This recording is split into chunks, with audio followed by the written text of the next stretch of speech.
Oke, Shalom Undivided Church. Nah, sebelum kita mendengar penjelasan firman Tuhan, mari kita berdoa sekali lagi. Bapa di surga, terima kasih kalau kami bisa berkumpul di tempat ini untuk mendengarkan penjelasan firman-Mu. Kami bersyukur Tuhan buat pagi hari ini. Kalau Engkau sudah memilih kami dan menetapkan kami dari semula. Bahkan Engkau memberikan anak-Mu Yesus Kristus kepada kami untuk mati di kayu salib untuk pengampunan dosa kami. Terima kasih Tuhan untuk segala kebaikan, segala kasih karunia yang Engkau berikan buat kami. Biarlah pagi hari ini Tuhan, kami bukan di sini untuk berdebat tentang doktrin. Tetapi biarlah Tuhan setiap mata kami Tuhan bisa terbuka, telinga kami bisa mendengar betapa mulianya, betapa ajaibnya perbuatan-Mu. Sehingga kami bisa melihat bagaimana kasih-Mu didemonstrasikan lewat anak-Mu Yesus Kristus. Terima kasih Tuhan, biarlah Roh Kudus yang menolong hati setiap kami. Karena kami ini adalah manusia yang sangat terbatas Tuhan. Kami tidak bisa menjelaskan dengan sempurna. Tetapi biarlah Roh Kudus, Engkau yang menolong setiap kami. Untuk kami semakin mengenal Engkau. Kami semakin mengenal siapa diri kami. Dan hidup kami semakin memuliakan-Mu. Terima kasih Bapa. Di dalam nama Tuhan Yesus Kristus kami berdoa dan mengucap syukur. Amin. Oke. Pagi hari ini, terima kasih atas kesempatan yang diberikan kepada saya untuk menjelaskan firman Tuhan. Dan pagi hari ini tuh topiknya sebenarnya sama-sama minggu lalu. Kita membahas kembali topik yang TULIP. Jadi tulip dan bagiannya adalah L, Limited Atonement. Dan ini sebenarnya sama, tapi hari ini mungkin dengan sisi yang berbeda atau mungkin juga sama. Jadi kita mulai dulu ya. Nah teman-teman, kalau kita melihat alam semesta ini, seluruh bumi ini yang begitu besar, ada solar system, bintang-bintang, galaksi yang begitu kompleks. Dan bahkan galaksi Bima Sakti aja tempat bumi kita berada, itu memiliki ratusan miliar bintang-bintang, planet-planet. Dan semuanya berjalan, yang anehnya maksudnya semuanya itu berjalan begitu teratur.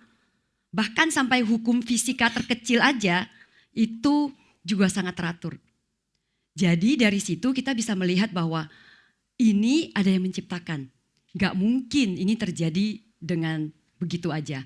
Berarti ada yang mendesain. Dan yang mendesain itu adalah Tuhan semesta alam ini. Yaitu Tuhan Bapa kita.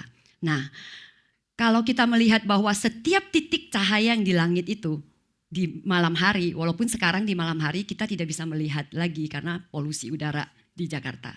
Itu adalah kumpulan dari bintang-bintang kecil yang sangat jauh loh. Ya kan ya? Tapi dengan kita melihat itu, kita melihat bahwa ternyata Tuhan itu maha kuasa banget ya. Dan siapakah manusia? Siapakah kita? Dibandingkan sama galaksi yang begitu besar, alam semesta yang begitu luas, yang bahkan kita gak bisa bayangin sih sebenarnya seperti apa. Karena kita begitu kecil. Jadi kita itu seperti kayak microcosmic, bahasanya keren kan? Microcosmic dalam cerita kosmik yang besar ini gitu. Jadi kita itu seperti kayak kalau bisa dibayangkan semesta ini, maka kita itu sekecil debu loh. Bahkan gak ada artinya. Sehingga pemazmur itu berkata gini, siapakah kami manusia sehingga engkau mengingatnya. Aku yang sekecil debu aja, bahkan mungkin lebih kecil yang gak ada artinya di alam semesta ini. Tapi engkau mau mendengarkan doaku. Bahkan pagi ini aku masih berdoa, Tuhan kenapa ya bam di mataku ini kok belum kempes-kempes. Kenapa hatiku ini terganggu sama ini. Tuhan tolong aku untuk membawa hatiku kembali kepada Engkau. Tapi dia mendengarkan. Dia Tuhan yang begitu besar. Pencipta langit, tapi dia mau mendengarkan kita yang cuma sekecil debu. Seberapa sih maksudnya untuk memahami penebusan Kristus yang dilakukan di atas kayu salib, kita semua perlu memastikan loh bahwa kita melihatnya dengan sudut pandang dan porsi yang tepat. Karena inkarnasi Yesus itu, kematiannya di atas kayu salib, kebangkitannya itu jauh lebih besar dari alam semesta ini sebenarnya. Yang kita sebenarnya gak bisa ngebayangin sebesar apa, tapi karya Kristus itu sebenarnya jauh lebih besar. Kalau hari ini kita masih berkata waktu kita mendengar karya salib Kristus lalu kita merasa B aja lah. Yang lebih besar itu bisnis saya, keluarga saya, hidup saya. Maka hari ini saya berdoa biar Roh Kudus membukakan setiap hati kita supaya mata kita bisa melihat, telinga kita bisa mendengar seberapa besarnya kasih karunia-Nya yang diberikan kepada kita lewat Yesus Kristus. Sebelum ini aku pengen membacakan dulu Yesaya 53 ayat 1 sampai 10. Siapakah yang percaya kepada berita yang kami dengar dan kepada siapakah tangan kekuasaan Tuhan dinyatakan? Sebagai taruk ia tumbuh di hadapan Tuhan dan sebagai tunas dari tanah kering. Ia tidak tampan dan semaraknya pun tidak ada sehingga kita memandang dia. Dan rupa pun tidak sehingga kita menginginkannya. Ia dihina dan dihindari orang, seorang yang penuh kesengsaraan dan yang biasa menderita kesakitan. Ia sangat dihina sehingga orang menutup mukanya terhadap dia. Dan bagi kita pun dia tidak masuk hitungan. Tetapi sesungguhnya penyakit kitalah yang ditanggungnya, kesengsaraan kita yang dipikulnya. Padahal kita mengira dia kena tulah, dipukul dan ditindas Allah. Tetapi dia tertikam oleh karena pemberontakan kita. Dia diremukan oleh karena kejahatan kita. Ganjaran yang mendatangkan keselamatan bagi kita ditimpakan kepadanya. Dan oleh bilur-bilurnya kita menjadi sembuh. Kita sekalian sesat seperti domba. Masing-masing kita mengambil jalannya sendiri. Tetapi Tuhan telah menimpakan kepadanya kejahatan kita sekalian. Dia dianiaya tetapi dia membiarkan diri ditindas. Dia tidak membuka mulutnya seperti anak domba yang dibawa ke pembantaian. Seperti induk domba yang keluh di depan orang-orang yang menggunting bulunya. Ia tidak membuka mulutnya. Sesudah penahanan dan penghukuman, ia terambil dan tentang nasibnya siapakah yang memikirkannya. Sungguh, ia terputus dari negeri orang-orang hidup. Karena pemberontakan umatku, ia kena tulah. Orang menempatkan kuburnya di antara orang-orang fasik dan dalam matinya ia ada di antara penjahat-penjahat. Sekalipun ia tidak berbuat kekerasan dan tipu tidak ada dalam mulutnya. Tetapi Tuhan berkehendak meremukkan dia dengan kesakitan apabila ia menyerahkan dirinya sebagai korban penebus salah. Ia akan melihat keturunannya, umurnya akan lanjut dan kehendak Tuhan akan terlaksana olehnya. Di sini pada saat kita melihat Yesaya 53, kita melihat bahwa pengorbanan dan penebusan Yesus itu di-offer kepada semua umat manusia. Tetapi penebusan ini hanya efektif bagi orang-orang pilihannya. Bagi domba-dombanya yang mendengar suaranya. Dan mereka yang sudah Tuhan pilih dan tentukan dari semula, pasti akan datang, percaya, bertobat dan diselamatkan. Jadi ini adalah limited atonement, yaitu penebusan terbatas. Yesus yang tadi kita baca di Yesaya 53, Yesus yang taat kepada Bapa, mati di kayu salib. Supaya setiap orang pilihannya, siapapun yang percaya kepadanya akan beroleh pengampunan dosa. Dan dibenarkan melalui kehidupan Kristus yang sempurna. Jadi kematiannya itu menggantikan kita, mensubstitusi hidup kita Sehingga Kristus itu menyerap semua kemarahan dan hukuman Tuhan yang seharusnya kita jalanin. Kita yang sebenarnya orang yang bersalah tapi dibenarkan. Yang seharusnya kita dihukum tapi Yesus yang kena kutuk. Dan penembusan ini sebenarnya ditawarkan kepada semua umat manusia. Sehingga setiap kali kalau kita ketemu siapapun, kita bisa berkata bahwa begitu besar kasih Allah akan dunia ini. Sehingga dia mengaruniakan anaknya yang tunggal, supaya siapa yang percaya kepadanya tidak binasa, melainkan beroleh hidup yang kekal. Dan siapapun yang mendengar kabar baik ini akan datang dan percaya kepada Yesus yang untuk apa? Penebusan dan pengampunan dosa. Dan tidak akan dibuang. Ketika Yesus mati di kayu salib, dia telah membeli orang pilihannya dengan darahnya. Sehingga mereka pasti akan percaya dan bertobat. Jadi limited atonement itu menyatakan bahwa kematian Yesus itu tidak membuat orang pilihannya mungkin selamat. Enggak.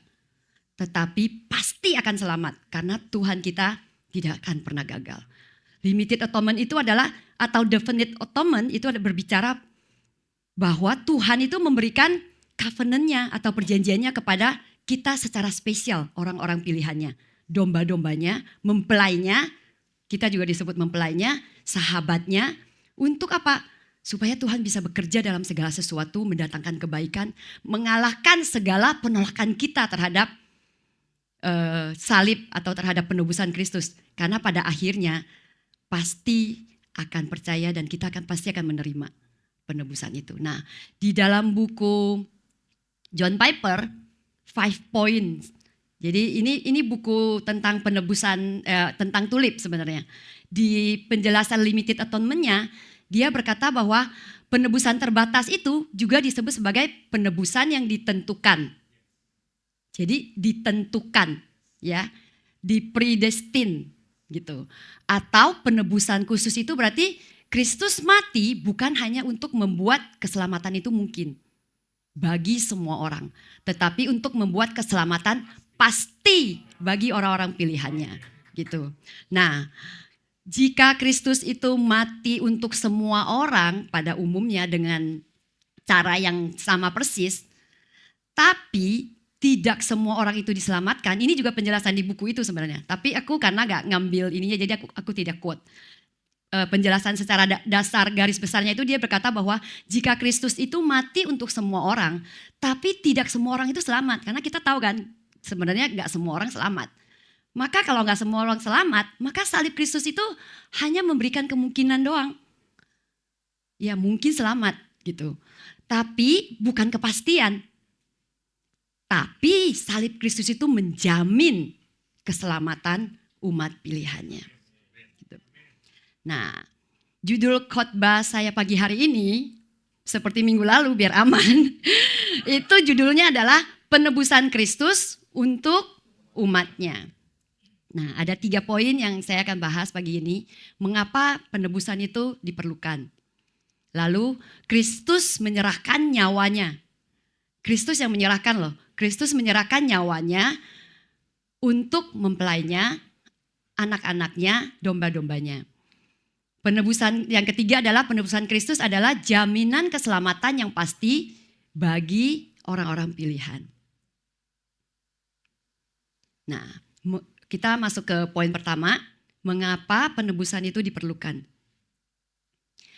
Kenapa sih Tuhan gak langsung ngampunin kita aja? Kenapa sih harus lewat susah-susah amat, harus mati dulu, harus sengsara dulu, dia harus datang ke dunia dulu? Kenapa penebusan itu diperlukan? Nah, seperti yang kita sudah pernah bahas di di Roma 3 ayat 23, itu dikatakan bahwa karena semua orang telah berbuat dosa dan telah kehilangan kemuliaan Allah. Lalu di Roma 3 ayat 24 dikatakan bahwa maksudnya ialah untuk menunjukkan keadilannya pada masa itu, supaya nyata bahwa ia benar dan juga, ini ada yang hilang ya. Oke, karena adalah 24. Dan oleh kasih karunia telah dibenarkan dengan cuma-cuma karena penebusan dalam Kristus Yesus. Jadi di sini kita melihat bahwa kenapa sih? Karena semua kita ketika Adam jatuh dalam dosa, kita semua telah berdosa. Udah dijelaskan di T-nya bahwa semua kita itu adalah orang berdosa. Kita kehilangan kemuliaan Allah, kita gak ada jalan balik kepada Tuhan. Sehingga tujuan hidup kita itu adalah bukan memuliakan Dia, tapi kita memuliakan diri kita sendiri. Sehingga kita semua adalah manusia berdosa. Kita mencintai diri kita tidak menyembah Tuhan, tapi kita hanya menyembah ciptaannya. Gitu, di Roma dikatakan seperti itu. Dengan kata lain, kita itu adalah total depravity. Ini yang T yang sebelumnya gitu. Sehingga kenapa? Kalau kita tahu kita total depravity, kita tahu bahwa kita ini berdosa terhadap Tuhan, maka kita ini patut dihukum dan dimurkai loh. Tetapi Tuhan oleh kasih karunia-Nya, Dia juga adalah Tuhan yang adil. Seperti yang tadi waktu penjelasan confession of sin itu, bahwa Dia juga Tuhan yang adil. Dia itu harus menghukum dosa loh. Gak bisa kayak cuman ya udah aku kasihan ya sama yang si A, maka aku ampunin deh. Aku kasihan sama si B, aku ampunin, dia baik gitu. Tapi enggak. Dia itu adil, maka Dia harus menghukum dosa. Tidak bisa tidak. Dan bagaimana caranya? Yaitu lewat oleh kasih karunia Tuhan, lewat kematian Yesus di atas kayu salib. Dia menghukum anaknya Yesus Kristus supaya hutang dosa atas orang pilihannya dibayar lunas oleh darah Yesus. Jadi salib itu adalah keadilan Tuhan. Kenapa harus? Karena Dia Tuhan, Dia harus menghukum dosa. Dia harus adil. Jadi supaya adil, maka hukuman itu tetap harus dijatuhkan. Tapi Dia juga Tuhan yang kasih. Makanya Dia menghukum diri Dia sendiri. Jadi sehingga ketika di atas kayu salib, ketika Tuhan menyelesaikan semua, kemarahan Tuhan atas dosa itu diredakan. Keadilan Tuhan itu ditegakkan. Salib adalah bukti kasih terbesar yang Tuhan berikan kepada umatnya. Makanya di ayat 24 tadi dikatakan bahwa untuk menunjukkan apa?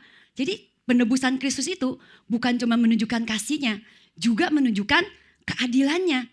Untuk menunjukkan keadilannya, supaya Ia itu adil dan benar. Jadi bukan cuma menunjukkan kasih-Nya saja, juga menunjukkan keadilannya.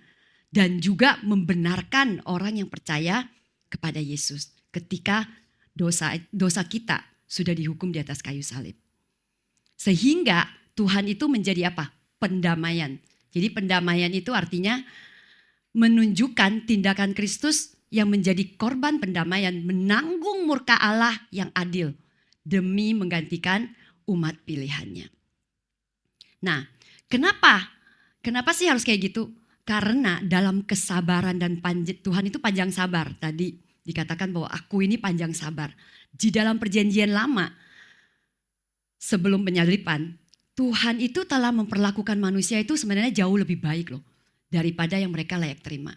Dia terus menerus menahan hukuman dosa yang seharusnya jauh lebih berat. Daripada cuma sekedar sakit penyakit, sekedar gempa yang bergoncang dikit-dikit. Tapi sebenarnya yang layak kita terima itu jauh lebih besar daripada itu. Gitu. Tapi Tuhan terus menahannya lewat apa? Lewat korban darah bangsa Israel di perjanjian lama. Dan Dia tetap memberikan matahari bersinar, hujan turun untuk umat manusia. Walaupun seluruh umat manusia sudah memberontak terhadap Dia. Seharusnya mereka ini, sebenarnya kita ini, bahkan semua kita ini, manusia di bumi ini, langsung aja dimusnahkan waktu Dia lahir. Seharusnya loh. Karena kita ini total depravity. Kita itu melawan Dia. Dia itu Tuhan yang adil. Seharusnya kita semua musnah aja waktu pertama kali. Kenapa Dia masih memberikan panen? Dia masih memberikan musim hujan, matahari bersinar, musim berbuah. Sehingga Tuhan itu sebenarnya kalau kita lihat seperti itu, maka Tuhan itu memperlakukan dunia ini jauh lebih baik daripada apa yang kita ini layak terima. Tapi dengan kayak gini berarti apa? Keadilan Tuhan itu dipertanyakan sebenarnya. Dia sudah sebenarnya dengan seperti itu, mana Tuhan? Tuh kan kayak iblis itu bisa ngomong, lu kan adil, kok lu gak menghukum? Gitu. Makanya di Roma 33 ayat 25-26 itu menjelaskan bahwa salib itu bukan cuma kasih, tetapi juga pernyataan keadilan Allah. Maka di salib itu adalah jawaban dan bukti bahwa Tuhan tidak membiarkan dosa. Dia menghukumnya secara adil lewat anaknya yang tunggal, Yesus Kristus. Kadang-kadang kita orang-orang dunia, maksudnya kita lah bahkan, kita sebenarnya gak peduli kok. Dan tidak merasa terganggu kalau Tuhan itu baik. Masih ada kebaikan yang terjadi di ini. Karena kita malah tidak tahu diri, kita merasa kok Tuhan kayak gitu. Padahal ya sebenarnya kita itu merasa gini, Tuhan baik ya memang seharusnya gitu. Padahal sebenarnya enggak. Di total depravity udah diajarkan. Kita ini musnah aja harusnya, mati aja gitu. Kok masih sih memberkati mereka, memberikan hujan, memelihara bumi ini. Dan gak ada yang bergumul dengan semuanya ini. Mengapa Allah bisa tetap adil, tetapi masih bisa memberikan kebaikan dan anugerah-anugerah umum. Memberikan, yang tadi itu yang saya sebut itu kan anugerah umum ya, bahwa semua manusia itu dipelihara. Kok gak menghukum langsung aja gitu. Nah, Paulus itu bergumul dengan pertanyaan ini. Pertanyaan ini penting loh, karena ini menunjukkan bahwa Allah itu tidak membiarkan dosa begitu saja. Tanpa penghukuman, tanpa keadilan yang dipenuhi, maka kebenaran bisa dipertanyakan loh. Kenapa? Karena dosa adalah sebenarnya bagi Tuhan itu adalah penolakan terhadap kemuliaan Allah. Kalau Tuhan tidak bertindak terhadap dosa, seakan-akan sebenarnya dia berkata bahwa dosa itu gak apa-apa. Itu artinya dia meremehkan kemuliaannya sendiri.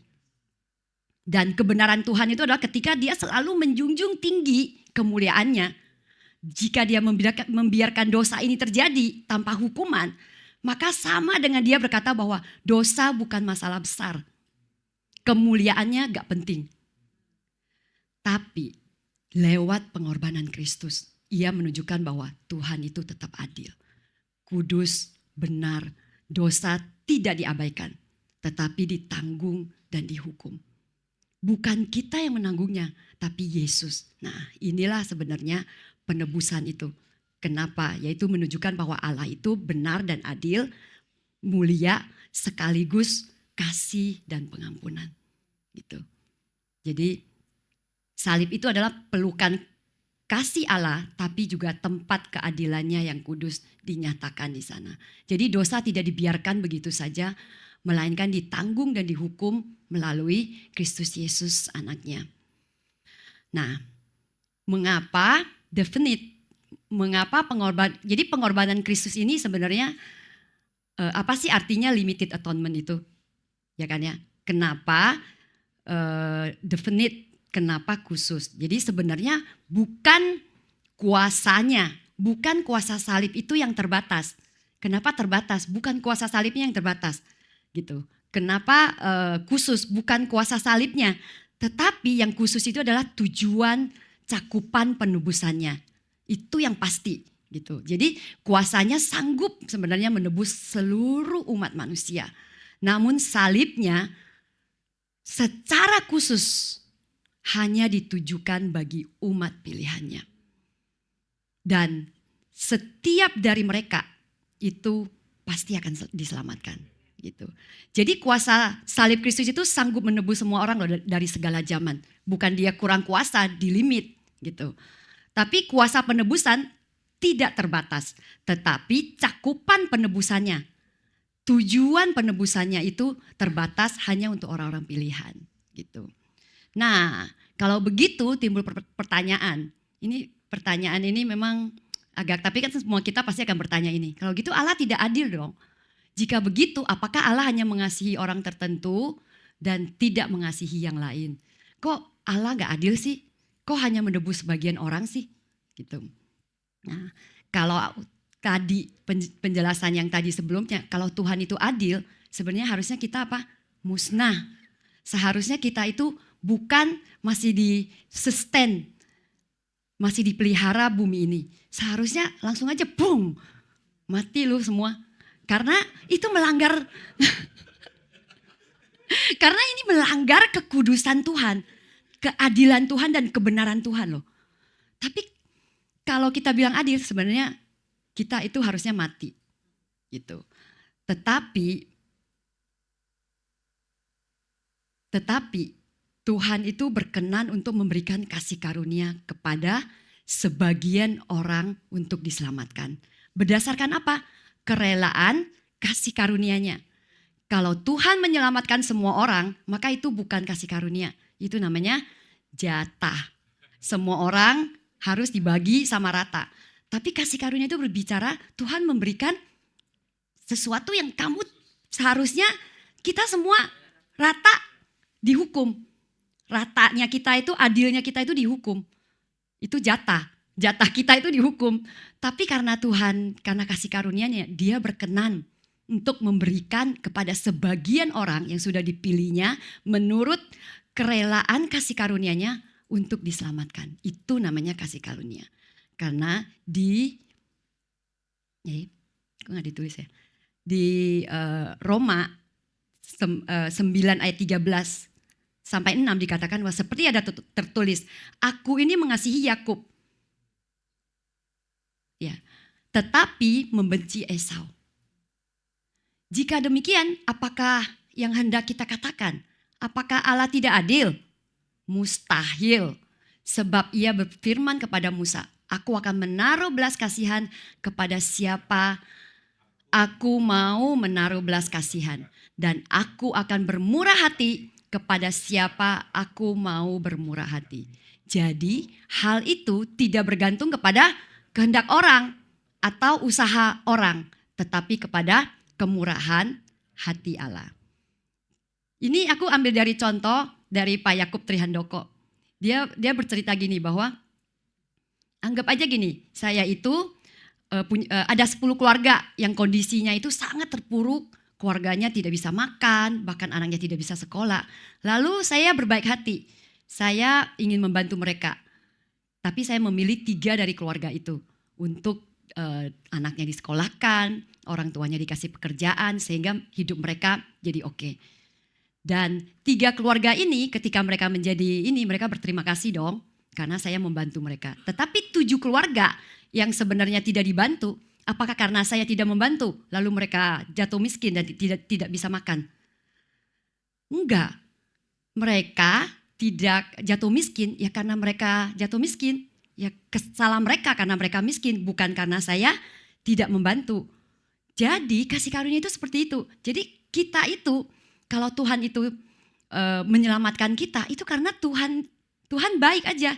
Karena kasih karunia-Nya bukan berdasarkan perbuatan kita gitu, tetapi berdasarkan kerelaan kehendaknya. Dan kita nggak tahu kenapa ada yang dipilih, kenapa ada yang enggak. Kita tidak tahu. Karena itu adalah kedaulatan Tuhan yang kita manusia gak ada yang tahu. Gitu. Nah sekarang kita masuk ke poin kedua.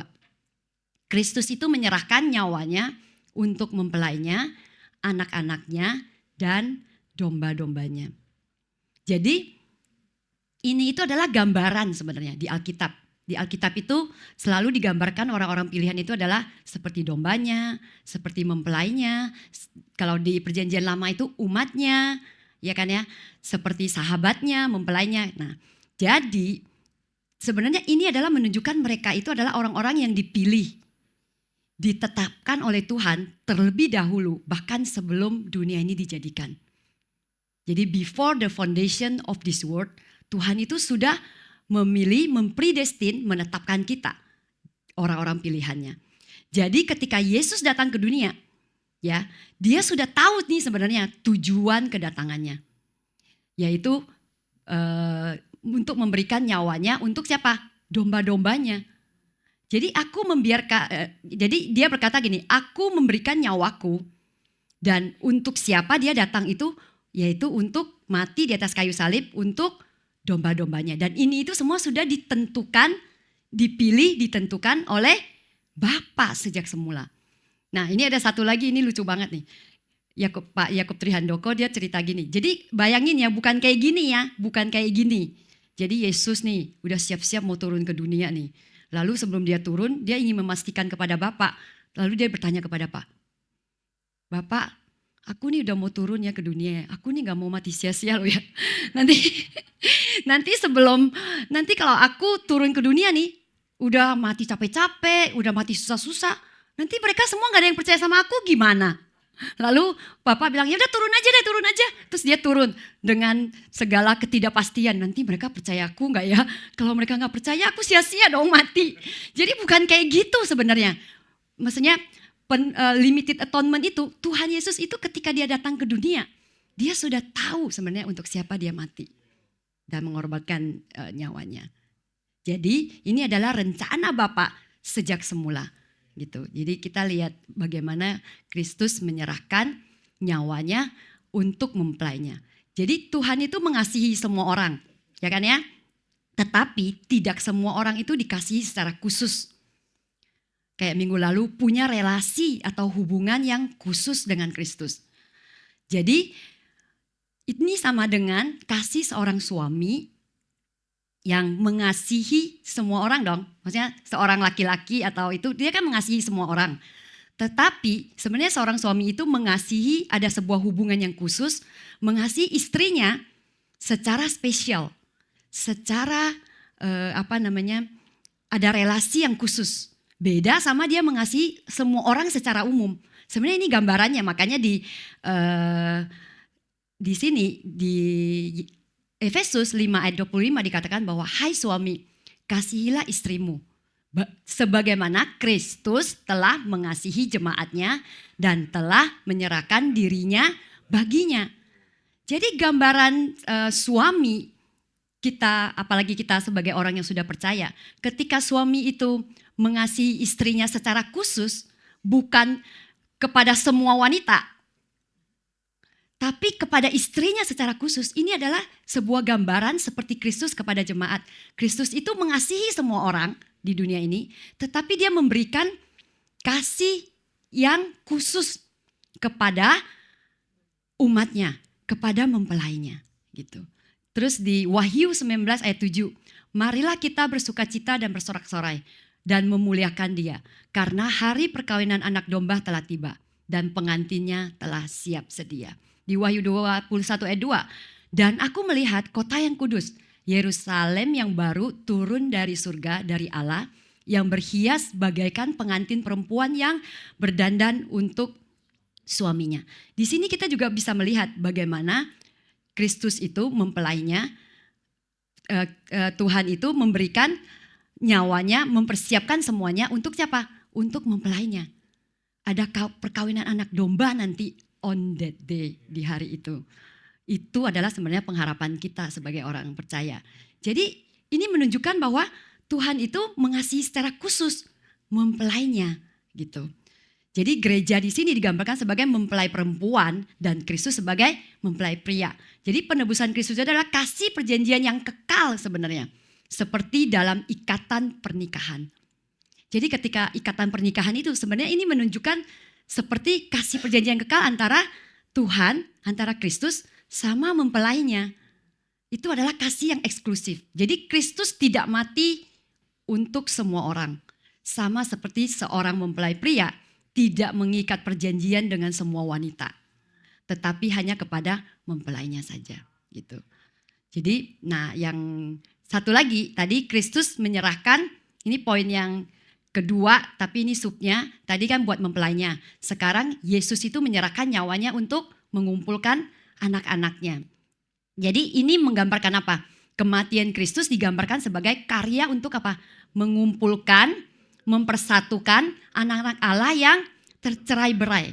Jadi anak-anak Allah di sini itu adalah anak-anak Allah yang belum percaya. Tapi dia sudah dipilih, ditetapkan dari semula sebelum dunia ini dijadikan. Jadi ini adalah anak-anak yang tercerai-berai. Nah makanya kenapa Yesus selalu bilang gathering the flock. Jadi sebenarnya ketika kita mengumpulkan itu, kan kita nggak tahu ya, karena kita tidak akan diberitahu siapa yang dipilih. Makanya kenapa kita bisa berkata kepada semua orang bahwa betapa besarnya kasih Allah akan dunia ini. Sehingga dia mengaruniakan anaknya yang tunggal supaya semua orang yang percaya kepadanya tidak binasa, melainkan beroleh hidup yang kekal. Jadi ketika domba-dombanya mendengar suaranya, ketika anak-anak Allah yang tercerai-berai itu mendengar suara gembala, maka mereka akan datang dan percaya. Mereka akan ditarik sebenarnya oleh Roh Kudus untuk datang dan percaya kepada penebusan Kristus. Gitu. Jadi di ayatnya ini, dan bukan untuk bangsa itu saja, tetapi juga di Yohanes 11 ya, 52 sampai 53, untuk mengumpulkan dan mempersatukan anak-anak Allah yang tercerai-berai. Gitu. Jadi kematian Kristus itu digambarkan sebagai karya untuk mengumpulkan dan mempersatukan anak-anak yang tercerai-berai. Dan seperti yang di minggu lalu kan juga dijelaskan oleh Pastor Hatta, bahwa di Yohanes 10 ayat 16 juga dikatakan bahwa ada lagi padaku domba-domba lain yang bukan dari kandang ini. Domba-domba itu harus kutuntun juga. Dan mereka akan mendengar suaraku. Jadi orang yang sudah dipilih, ditetapkan dari semula, ketika mereka mendengar suara gembala, ketika Injil diberitakan, maka mereka itu akan mendengar. Karena domba-dombaku mendengar suaraku. Dan mereka akan menjadi kawanan dengan satu gembala. Gitu. Jadi tidak semua orang adalah anak-anak Allah. Hanya mereka yang dipilih dan dipanggil oleh kasih-Nya dan ditebus oleh salib Kristus. Gitu. Ini contohnya anak-anak itu kan contohnya di dalam keluarga ya. Misalnya saya punya anak. Saya dan Jimmy itu mengasihi anak-anak. Suka sama anak-anak. Tapi saya memberikan cinta yang khusus kepada cuman tiga orang anak saya aja. Yaitu Josh, Jensen, Michaela. Itu saya akan memberikan kasih yang khusus. Ini gambarannya. Bahwa Tuhan itu mengasihi semua orang. Tapi dia memberikan kasih yang khusus kepada siapa? Kepada umat pilihannya. Kepada anak-anaknya. Kepada mempelainya. Gitu. Jadi anak-anak ini adalah jiwa-jiwa yang telah dipilih, ditetapkan, ditentukan sejak kekekalan. Dipredestin sejak kekekalan. Dan pada waktunya. Jadi ketika Tuhan mempredestin memilih itu di luar waktu. Itu sebelum dunia dijadikan. Tetapi dia memanggil pada waktunya, yaitu panggilannya ketika panggilannya itu datang oleh Roh Kudus. Bukan karena kebaikan mereka. Tetapi karena kasih karunia-Nya. Mereka itu dihidupkan, dilahirbarukan dari kematian rohani. Yang total depravity tadi. Dan dibawa kepada iman yang sejati itu. Dan percaya kepada datang dan percaya. Mereka sebenarnya bukan datang karena mereka hebat. Mereka datang karena bukan karena mereka mencari. Tetapi karena mereka terlebih dahulu dikasihi. Ditarik mendekat oleh kasih karunia. Oleh kasih penebusan Kristus yang pasti. Jadi sebenarnya ini. Jadi bukan karena kita hebat lalu kita bisa datang kepada Tuhan. Karena kenapa kita ini total depravity. Kita gak mungkin bisa mencari Tuhan gitu. Nah, jadi yang bagian yang ketiga tadi yang sebelumnya itu adalah Kristus mati untuk mempelainya, untuk anak-anaknya. Ini Yesus menyerahkan nyawanya untuk domba-dombanya. Jadi ini semua adalah gambaran ya bahwa penebusan Kristus itu limit khusus untuk mereka-mereka ini. Jadi penebusan Kristus yang domba-domba ini digambarkan sebagai gembala yang memberikan nyawanya bagi domba-dombanya. Yang bodoh, yang lemah, yang tersesat, bukan karena mereka layak, tapi karena kasih-Nya yang tak pernah gagal. Nah, di sini, di slide. Sama di Yohanes 10 ayat 15. Sama seperti Bapa mengenal aku. Aku mengenal Bapa. Dan aku memberikan nyawaku bagi domba-dombaku. Jadi di sini Kristus itu tidak berkata bahwa aku mati untuk semua binatang di padang. Untuk kambing, untuk serigala. Dia bilang bahwa khusus aku mati buat domba. Tetapi ini tuh kan menandakan bahwa kan di padang gurun itu kan di seluruh ini binatangnya kan banyak banget. Kenapa Kristus khusus bilang aku mati buat domba. Dan orang-orang pilihannya itu selalu digambarkan sebagai dombanya. Karena kenapa? Domba itu adalah binatang yang paling bodoh, paling rapuh, paling lemah, yang tidak tahu jalan pulang, yang gampang tersesat. Ini tuh sebenarnya menggambarkan apa? Kerapuhan manusia. Menunjukkan kebutuhan manusia sebenarnya akan keselamatan. Kalau Tuhan gak campur tangan ya, maka dombanya itu pasti akan tersesat selamanya. Karena dombanya itu bodoh, gak tahu jalan pulang, gak tahu apa. Ya contohnya aja, dengar pengajaran yang ini, oh bagus. Dengar pengajaran yang itu, bagus juga ya. Terus akhirnya bingung sendiri. Ya udah deh, ngambil dagingnya aja, buang tulangnya. Sambil gak tahu mana daging, mana tulang. Akhirnya tulangnya juga dimakan. Terus akhirnya giginya patah. Terus yang basi juga dimakan. Karena gak ngerti. Karena mungkin waktunya itu belum gitu loh. Nah, tapi bukan berarti Tuhan gak bekerja di situ gitu. Tapi ketika kita makan ini, makan itu, akhirnya kita bingung sendiri, kita linglung, kita sakit karena yang basi juga dimakan, sakit hati, luka, kepahitan, burnout.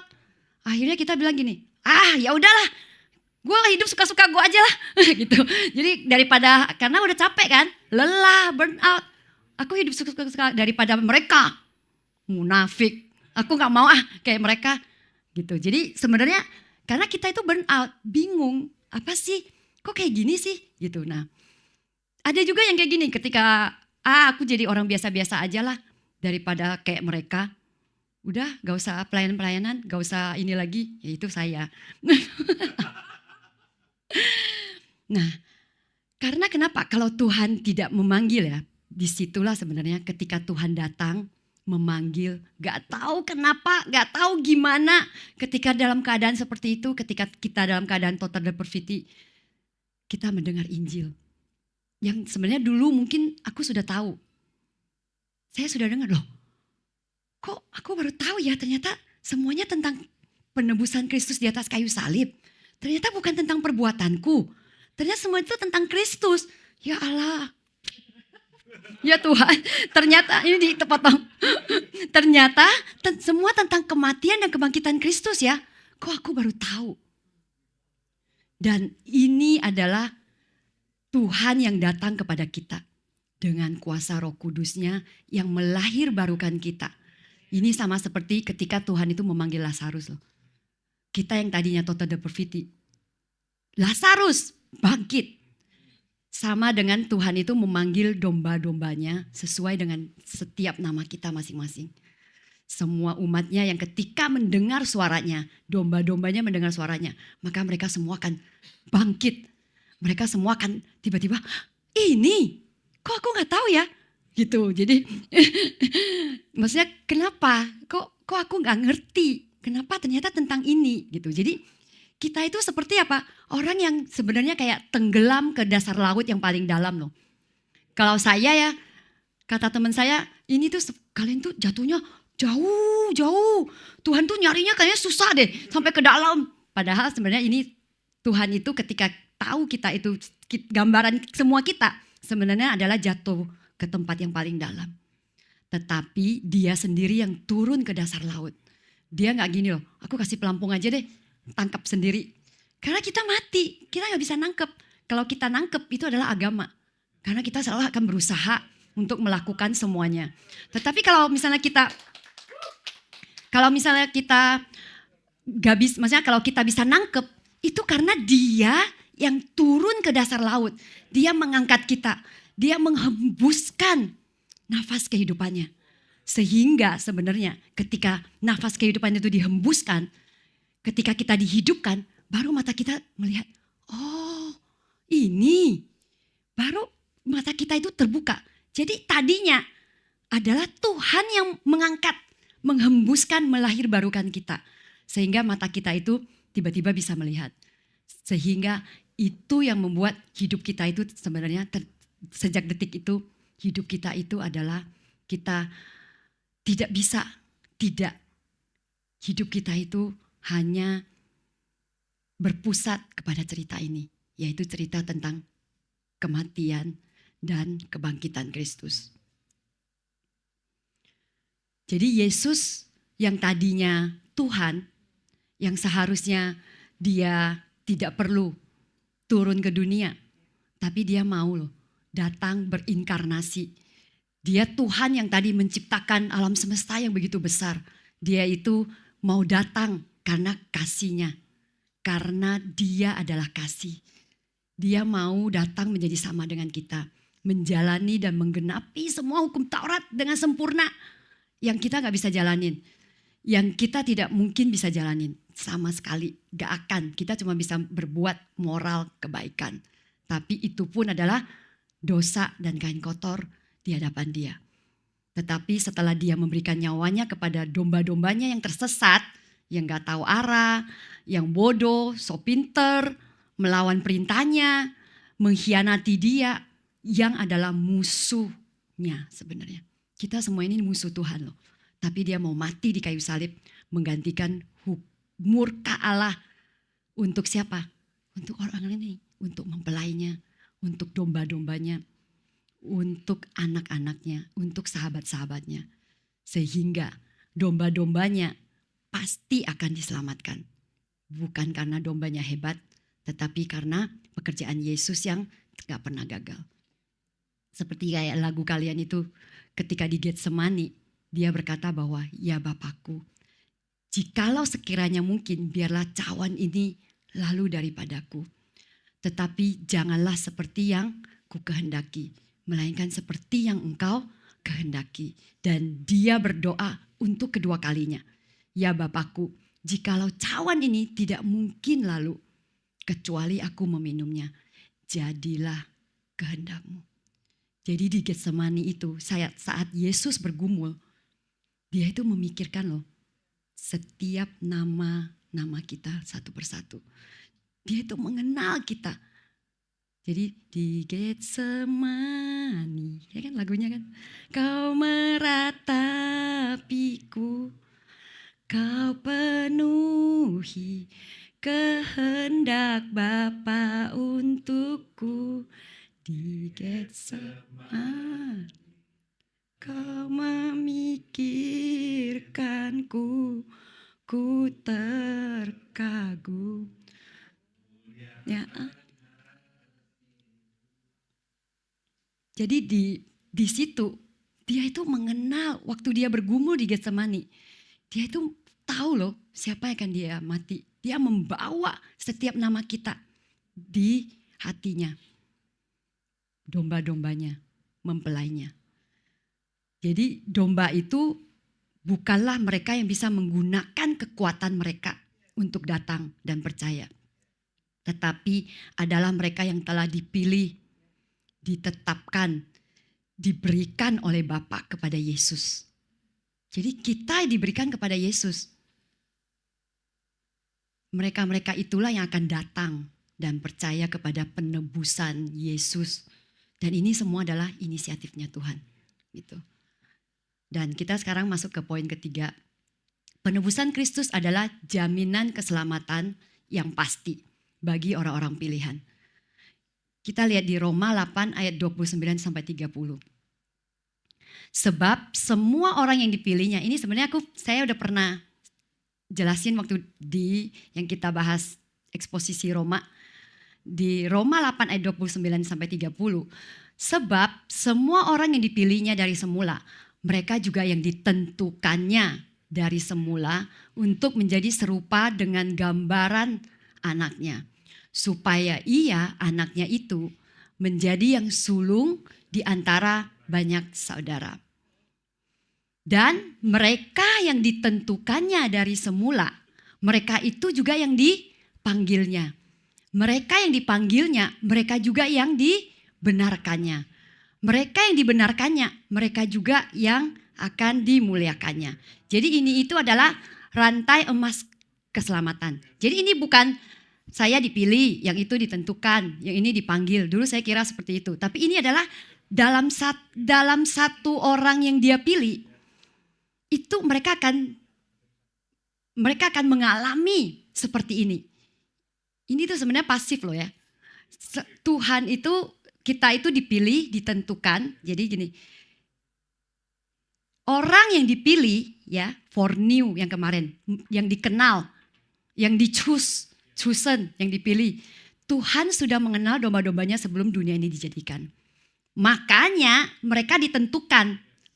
Makanya mereka itu predestin. Ketika orang-orang itu dipilih, Maka mereka dipredestin, ditentukan agar kita percaya kepada apa? Injil. Ketika Yesus turun ke dunia, dia sudah tahu dia mati buat siapa.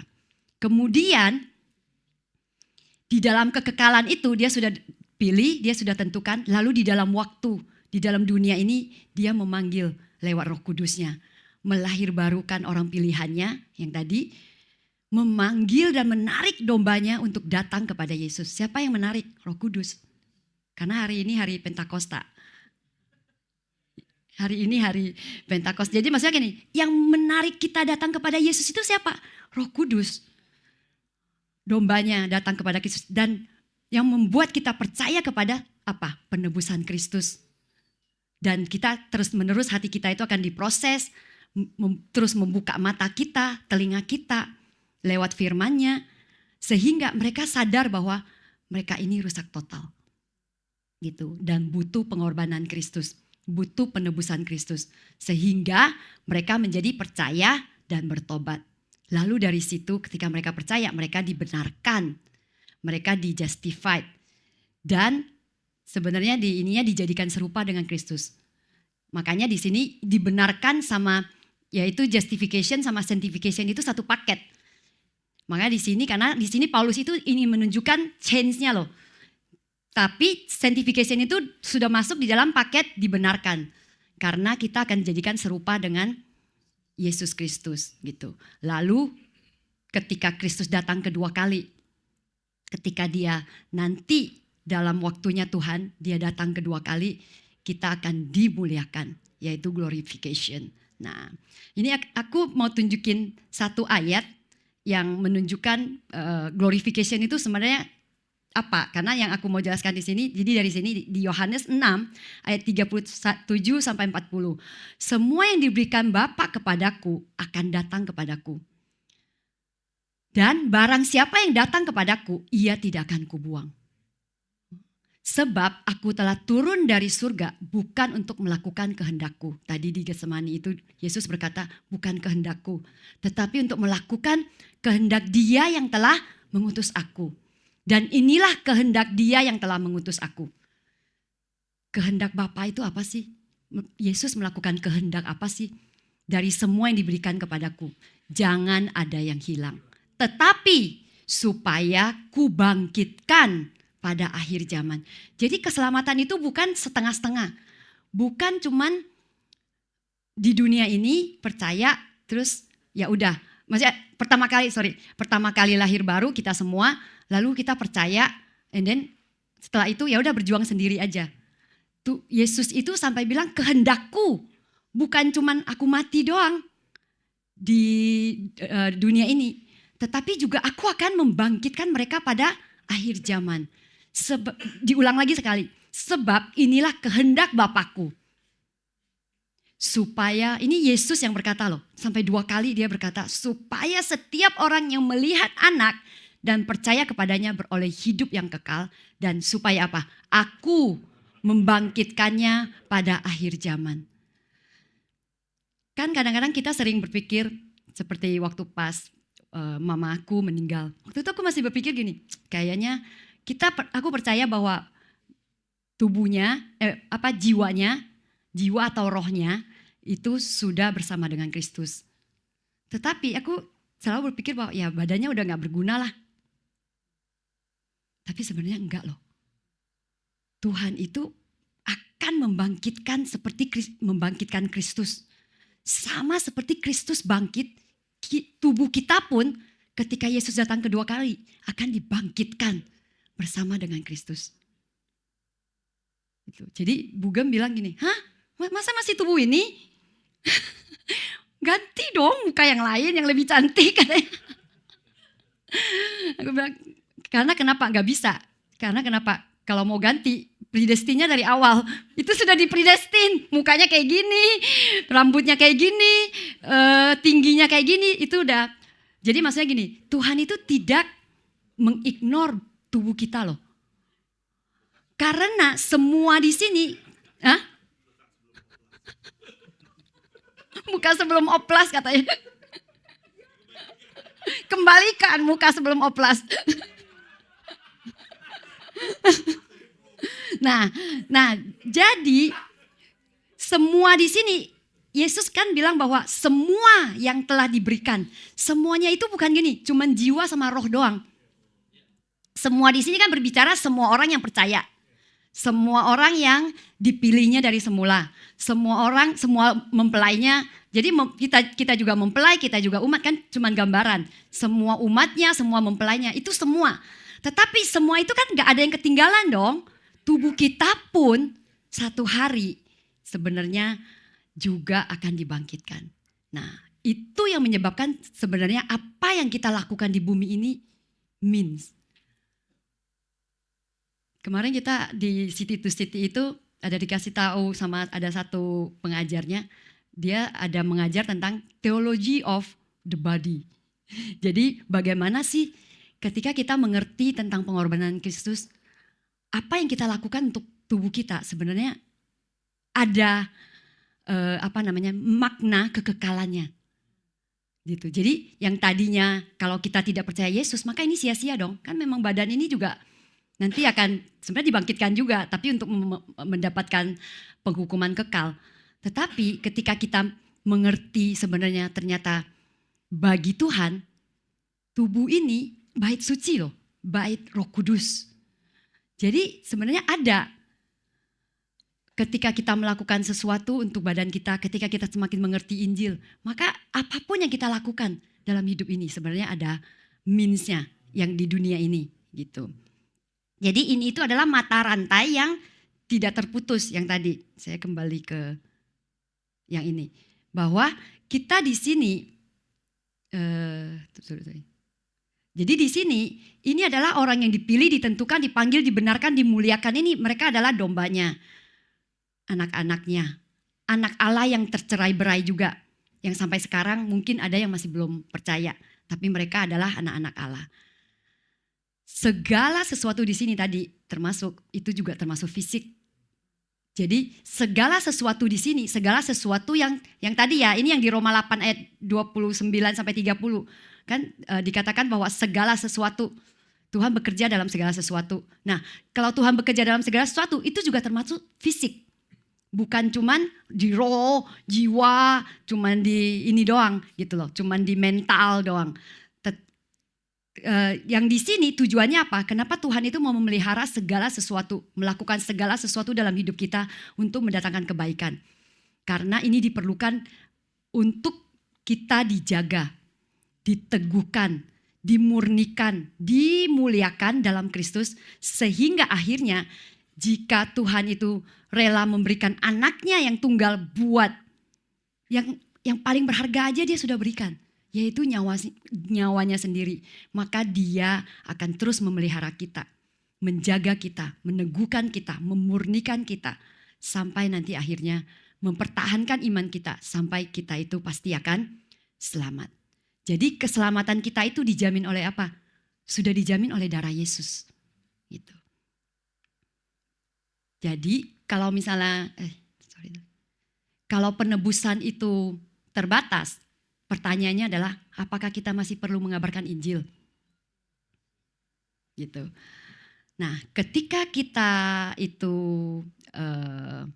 diberikan kasih karunia yang begitu besar, begitu ajaib, kita mendengar suara panggilannya dan menjadi percaya bukan karena usaha dan kebaikan kita. Sehingga membuat kita itu bersyukur. Aku terkagum dengan kemuliaan pengorbanannya, kedalaman kasihnya yang tanpa syarat, kesempurnaan, keadilan dan kekudusannya. Ketika kita tahu tadi bahwa gila ya Tuhan itu, apa aku ngomong? Tuhan itu mati buat kita. Tuhan itu rela datang, kita tahu tadi semuanya. Kita sangat bersyukur, kita sangat terkagum dengan pengorbanannya. Gitu. Apa sih yang menjadi implikasi dalam hidup kita? Kalau dia itu yang begitu mulia, begitu kuasa, yang tidak terbatas. Dan dia berkata kepada Daud gini loh, langit itu adalah tumpuan kakiku. Kamu mau mendirikan rumah untuk aku, Tuhan, Bapa di surga ngomong gini, ini menunjukkan bahwa dia itu adalah pencipta langit dan bumi ini. Langit aja tumpuan kaki dia. Semesta raya yang begitu luas, megah yang tadi kita bicarakan, itu hanya tumpuan kakinya. Kita ini hanya debu yang kecil, yang tidak signifikan. Kita berpikir kita bisa membuat tempat untuk dia.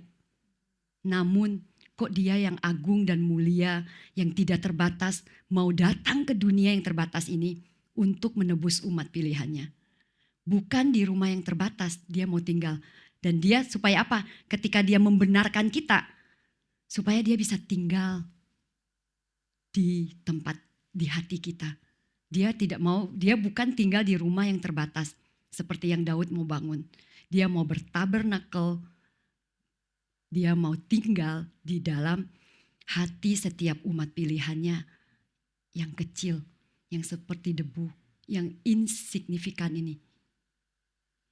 Jadi lewat kematian dan kebangkitannya kita diciptakan di dalam Yesus. Kita diciptakan di dalam Yesus untuk melakukan apa? Pekerjaan baik yang disiapkan Allah sebelumnya. Supaya Roh Kudus bisa berkarya lewat orang-orang pilihannya. Melibatkan kita dalam rencana penyelamatannya. Untuk mengumpulkan apa? Anak-anaknya yang tercerai-berai itu. Dia mau supaya kita hidup di dalamnya. Jadi ini adalah privilege loh. Ini adalah sebuah kehormatan. Maka seharusnya respon hati kita yang sejati itu, kita bukan cuma tersentuh doang. Tetapi kita mau bertobat, berbalik dari hidup untuk dunia ini. Dari mengejar pride, mengejar berhala kita. Dari hidup untuk diri kita sendiri. Untuk keinginan gua, untuk kesenangan gua. Kepada hidup yang dipersembahkan untuk dia.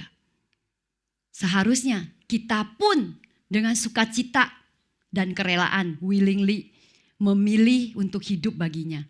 Bukan karena paksaan, tapi karena kasih.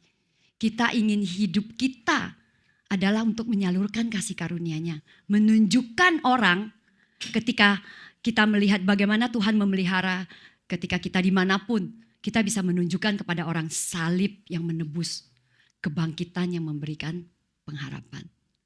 Setiap hari dalam hidup kita ini adalah altar, adalah penyembahan, di mana kita mempersembahkan hidup buat Dia. Bukan cuman saat hari Minggu, bukan juga cuman di saat pelayanan You Care, bukan juga hanya bersama komunitas orang rohani, tapi dalam setiap keputusan dalam hidup kita. Lewat pikiran, lewat perkataan, perbuatan, di meja kerja kita, di ruang kuliah, di gaya hidup kita. Tadi aja saya pagi udah ditegur. Katanya sepatunya kok kayak gini, tidak menunjukkan kesederhanaan Injil. di gaya hidup kita, saat dilihat ataupun saat sendiri. Dalam bisnis yang kita bangun, dalam kehidupan rumah tangga kita, lewat seluruh hidup kita, kita mau berkata bahwa aku ini milik Tuhan. Hidupku untuk kemuliaan-Mu, dan kemuliaan-Mu adalah untuk kebaikanku. Soli Deo Gloria. Mari kita berdoa. Bapa di surga, betapa kami bersyukur dan terkagum dengan pekerjaan yang Kau perbuat. Kami sungguh bersyukur betapa secure, betapa amannya keselamatan yang Kau rancangkan buat orang-orang seperti kami yang sebenarnya tidak pantas menerima semua kebaikan-Mu. Di salib kasih-Mu itu dicurahkan dan keadilan dan kemuliaan-Mu ditegakkan. Ini menunjukkan bahwa dosa itu, Engkau tidak meremehkan dosa, tetapi Engkau menghukum dosa lewat anak-Mu Yesus Kristus. Terima kasih atas kasih dan pengampunan-Mu ya Bapa. Terima kasih kalau Engkau memilih menetapkan kami di dalam kekekalan. Terima kasih kalau Engkau memanggil kami di dalam waktu. Terima kasih kalau Engkau membenarkan hidup kami. Terima kasih juga kalau Engkau memuliakan kami. Terima kasih Bapa. Sungguh kami bersyukur. Biarlah Tuhan hari ini kami mengambil keputusan. Ketika kami melihat kasih-Mu yang begitu besar. Buat mata kami terus menerus bisa memandang kemuliaan-Mu. Buat telinga kami mendengar panggilan, melihat dan mendengar teguran-Mu. Sehingga kami mau kembali kepada kasih karunia-Mu, mengandalkan kasih karunia-Mu. Hidup kami ini Tuhan adalah milik-Mu. Biarlah Tuhan, Roh Kudus yang menolong kami untuk setiap gaya hidup kami, keputusan hidup kami adalah mencerminkan kemuliaan-Mu. Terima kasih Bapa, terima kasih Tuhan Yesus Kristus, terima kasih Roh Kudus. Dalam nama Tuhan Yesus kami berdoa dan